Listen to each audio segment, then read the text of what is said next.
નમસ્કાર દર્શક મિત્રો, આપ સૌનું સનસનીખીજ ન્યૂઝમાં હાર્દિક સ્વાગત છે। સાવલીના સમલાયા ગામ નજીક મિની નદીમાં કેમિકલ છોડવાના ગંભીર આક્ષેપ। મિની નદીમાં કેમિકલ માફિયાનો આતંક હોવાનો સ્થાનિકોનો આરોપ। નદીમાં સફેદ રંગના ફીણના થર દેખાતા પ્રદૂષણની આશંકા। અનેક સ્થળે નદીનું પાણી લાલ રંગનું બનતા ગ્રામજનોમાં ચિંતા। કેમિકલયુક્ત પાણીના કારણે મોટી સંખ્યામાં માછલીઓના મોતનો આક્ષેપ। નદીના પાણીથી ખેતી અને પશુધનને નુકસાન થવાની ખેડૂતોમાં ભીતિ। જીપીસીબી સમક્ષ અનેક વખત મૌખિક રજૂઆત છતાં કાર્યવાહી ન થયાનો આક્ષેપ। જવાબદાર કેમિકલ માફિયા સામે કડક કાર્યવાહી કરવાની ગ્રામજનોની માંગ। નદીના પાણીના નમૂના લઈ તાત્કાલિક તપાસ કરવાની માંગ ઉઠી। કાર્યવાહી નહીં થાય તો ઉગ્ર આંદોલનની ગ્રામજનોએ ઉચ્ચારી ચીમકી।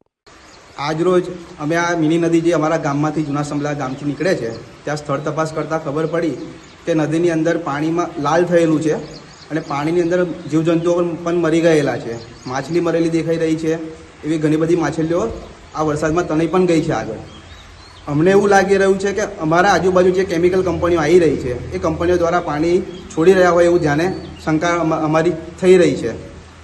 અમારી રજૂઆત જીપીસીબીના લાગતા વળગતા અધિકારીઓને મૌખિક ઘણી બધી વાર જણાયેલી છે પણ એની અત્યાર સુધી કોઈ એવા શિક્ષાત્મક પગલાં લેવામાં નથી આવ્યા। જો શિક્ષાત્મક પગલાં હવે નહીં લેવામાં આવે તો અમે જૂના સમલાયના ગ્રામજનો આગળ ધરતું કરીશું અને આંદોલન કરીશું।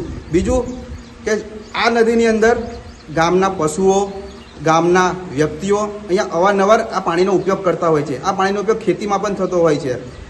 તો આ પાણી એટલું પ્રદૂષિત છે કે જીવજંતુઓ મરી ગયા છે। તો અમને એવું લાગે છે કે અમારી જાનને ખતરો છે ગ્રામજનોની।